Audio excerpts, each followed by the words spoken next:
जय हिंद एवरीवन, स्वागत है आपका वी नेशन ट्रिपल वन के एक नए एपिसोड में, जहां आपके लिए लेकर आते हैं इंडियन डिफेंस की प्रमुख अपडेट्स को। सबसे पहले तो चैनल को सब्सक्राइब करना मत भूलिएगा। आपने वो कहावत तो सुनी होगी कि ज़्यादा समझदारी अक्सर इंसान को भारी पड़ जाती है और इंसान अपने वो राज खोल देता है जो कि उसको छुपाना चाहिए।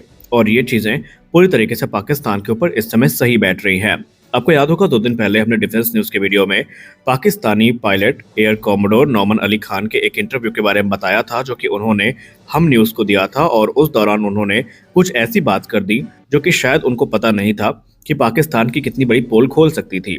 आपको याद होगा कि जब से ऑपरेशन स्विफ्ट डॉट हुआ था, उसके बाद से पाकिस्तान ने लगातार ये चीज़ छिपाने की कोशिश करी कि उन्होंने F-16 का इस्तेमाल किया है और M120 एब्रम्स जो हैं वो उनकी तरफ से फायर करी गई हैं।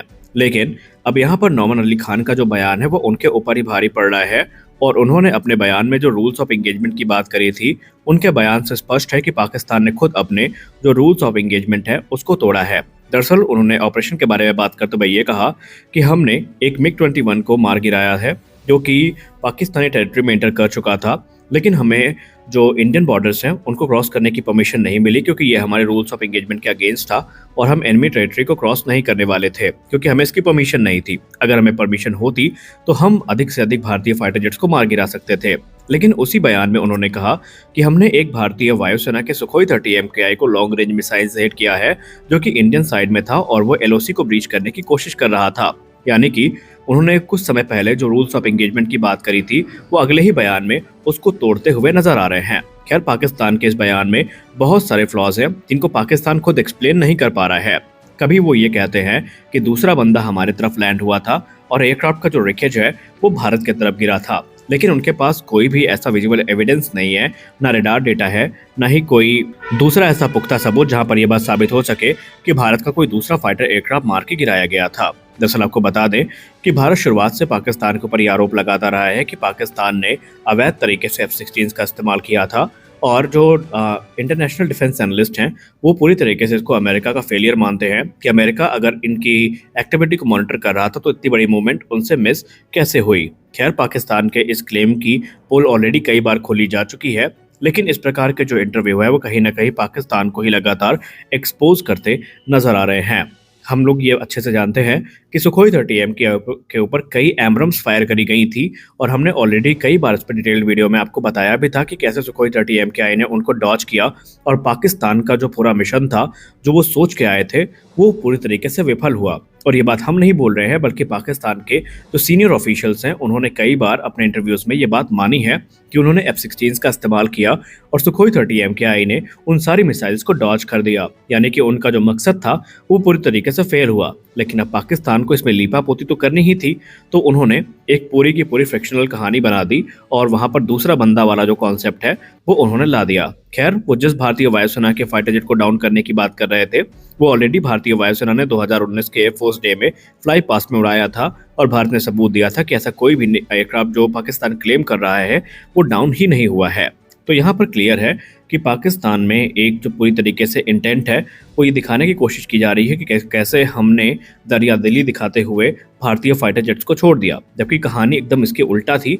अगर भारतीय वायुसेना को परमिशन मिलती तो भारतीय वायुसेना निसंदेह उनके फाइटर जेट को एंगेज कर सकती थी और भारतीय वायुसेना ने ऑलरेडी उनके F-16 फाल्कन को मार गिराया है, जिसको लेकर पाकिस्तान आज भी चुप्पी साध कर बैठा है। और अपने उसी इंटरव्यू में ये जो महाशय जो ये बड़ा क्लेम कर रहे हैं वो ये कहते हैं कि आज हमारे पास जो J-10 है वो पूरी तरीके से राफेल को डोमिनेट कर रहे हैं और अगर ऐसे फ्यूचर में कोई इंगेजमेंट होती है तो भारत को ज़्यादा से ज़्यादा राफेल का जो नुकसान है वो उठाना पड़ सकता है। तो यहीं से आप इनकी गंभीरता का अंदाज़ा लगा सकते हैं।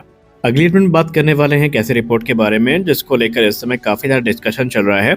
आपको याद होगा हाल ही में एक कमेटी का गठन किया गया था जहां पर उनको जिम्मेदारी मिली गई थी भारत की मिनिस्ट्री ऑफ डिफेंस से कि वो कैसे भारतीय वायुसेना की ताकत में इजाफा कर सकते हैं, कैसे फाइटर एयरक्राफ्ट की प्रोक्योरमेंट करनी है, इस पर एक डिटेल रिपोर्ट तैयार करें और ये मिनिस्ट्री ऑफ डिफेंस को सौंपे। तो फाइनली जो रिपोर्ट है ये ऑलरेडी भारत के रक्षा मंत्रालय को सौंप दी गई है, लेकिन इसके बाद से बहुत सारे जो डिस्कशन है वो चल रहे हैं। कुछ रिपोर्ट ये इंगित कर रही हैं कि यहाँ पर F-35 और Su-57 की मनाही करी गई है, लेकिन आपको बता दें कि साफ साफ ये स्पष्ट है कि जो रिपोर्ट सबमिट करी गई है ये क्लोज सर्कल में है और ये टॉप सीक्रेट रिपोर्ट है। इसके बारे में ऑफिशियली किसी को कुछ भी नहीं पता। जो भी रिपोर्ट आ रही है वो किसी न किसी सोर्स के हवाले से आ रही हैं। कुछ इंटरव्यूज की बात करें तो वहां पर भारतीय वायुसेना के कुछ अधिकारियों के वक्तव्य लिए गए हैं, जहां पर उन्होंने ये बताया है अपने अनुमान से कि इस रिपोर्ट में संभावित है कि रशिया के SU-57 या अमेरिका के F-35 की खरीद की कोई बात नहीं हुई है और इस समय भारत पूरी तरीके से advance medium combat aircraft programme को लेकर प्रतिबद्ध है और कैसे इंडिजिनस फाइटर एयरक्राफ्ट के साथ भारतीय वायुसेना की रिक्वायरमेंट्स पूरी की जा सकती हैं, इसको इस रिपोर्ट में डिस्कस किया गया है। यानी कि इस रिपोर्ट में उनका अनुमान ये कहता है कि सेल्फ रिलायंस को ही प्राथमिकता दी गई है। लेकिन फिर से बता दें कि ये सिर्फ भारतीय वायुसेना के अलग अलग अधिकारियों के वक्तव्य हैं। वो रिपोर्ट टॉप सीक्रेट है, उसके बारे में किसी को कुछ भी नहीं पता। वो सिर्फ रक्षा मंत्रालय और भारतीय वायुसेना जानती है।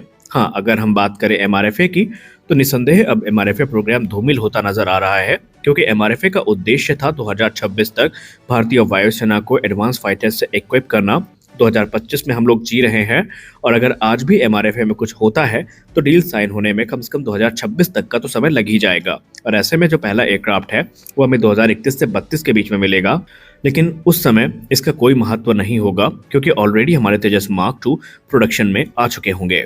जैसा कि हमने दोपहर के वीडियो में आपको गांडीव मिसाइल के बारे में बताया, जो कि मुख्यतः हमारी अस्त्र मार्क 3 मिसाइल है, लेकिन इसके बाद से एक इन्फोग्राफिक शेयर करी गई है जहां पर रुद्रम 3 को लेकर एक इंटरेस्टिंग पिक्चर हमें देखने को मिल रही है। जैसे अस्त्र परिवार में आपको मुख्य 3 मिसाइल देखने को मिलती है, मार्क 1, मार्क 2 और मार्क 3, उसी प्रकार रुद्रम परिवार में भी आपको 3 मिसाइल्स देखने को मिलती हैं, रुद्रम 1, रुद्रम 2 और रुद्रम 3। अब यहाँ पर सुखोई 30 MKI को लेकर एक इन्फोग्राफिक सामने आई है, जहां पर Sukhoi 30 MKI 4 Rudram 3 hypersonic missiles को कैरी करने में सक्षम होगा और ग्राउंड अटैक वेरिएंट जो है ये एनिमी के हार्डन जो एयरक्राफ्ट शेल्टर्स हैं उनको डिस्ट्रॉय कर पाएगा, उनके रनवेज को तबाह कर पाएगा और जो दूसरे इनके हाई वैल्यू एसेट्स हैं उनको डिस्ट्रॉय करने में इस हाइपरसोनिक मिसाइल का यूज किया जाएगा। स्पष्ट है कि सुखोई 30 MKI को एक मैसिव पावर मिलने वाली है जिसकी एनिमी ने कल्पना तक नहीं की होगी। अब आप सोच के देखिए, 4 रुद्रम मिसाइल को कैरी करने का मतलब ये है कि एक ही बार में सुखोई 30 MKI एनिमी को ऐसा झटका दे सकता है जिससे उबरने में शायद वो कभी सफल ना हो पाए। हमारे अगली और अंतिम अपडेट आ रही है बेल्जियम के डिफेंस मिनिस्टर को लेकर के। बेल्जियम के डिफेंस मिनिस्टर ने हाल ही में भारत की मीडिया के एक चैनल को, जिसका नाम वियॉन न्यूज़ है, उनको एक इंटरव्यू दिया है जहां पर उन्होंने ये क्लेम किया है कि बेल्जियम भारत के जोरावर लाइट टैंक प्रोग्राम में हर संभव सहायता करने के लिए तैयार है और वो अपने जो एडवांस इक्विपमेंट हैं वो जोरावर के लिए सप्लाई करने के लिए भी रेडी हैं। उन्होंने ये भी कहा कि बेल्जियम भारत में एक नया डिफेंस अटैचे को अपॉइंट करेगा और बेल्जियम के डिफेंस मिनिस्टर ने एक चौंकाने वाला क्लेम किया है। उन्होंने कहा कि आने वाले भविष्य में 700 जोरावर लाइट टैंक जो है ये इस भारतीय सेना में देखने को मिलेंगे। दरअसल अभी जो भारतीय सेना है ये तकरीबन 300 से ज्यादा ही टैंक्स को लेकर प्रतिबद्ध है, लेकिन बेल्जियम के डिफेंस मिनिस्टर ने 700 का जो नंबर है वो यहाँ पर क्लेम किया है। तो देखना इंटरेस्टिंग होने वाला है कि यहाँ पर भविष्य में क्या होता है। खैर, आपको एक फन फैक्ट बता दें कि बेल्जियम ठीक वही कंपनी है जिसने कुछ समय पहले भारत को अपनी जो असॉल्ट राइफल्स है वो बेचने से मना किया था। अब आप समझ सकते हैं कि समय कितना जल्दी परिवर्तित होता है। तो आज के इस वीडियो में बस इतना ही। मिलते हैं अगले वीडियो में कुछ और अपडेट्स के साथ। तब तक के लिए जय हिंद।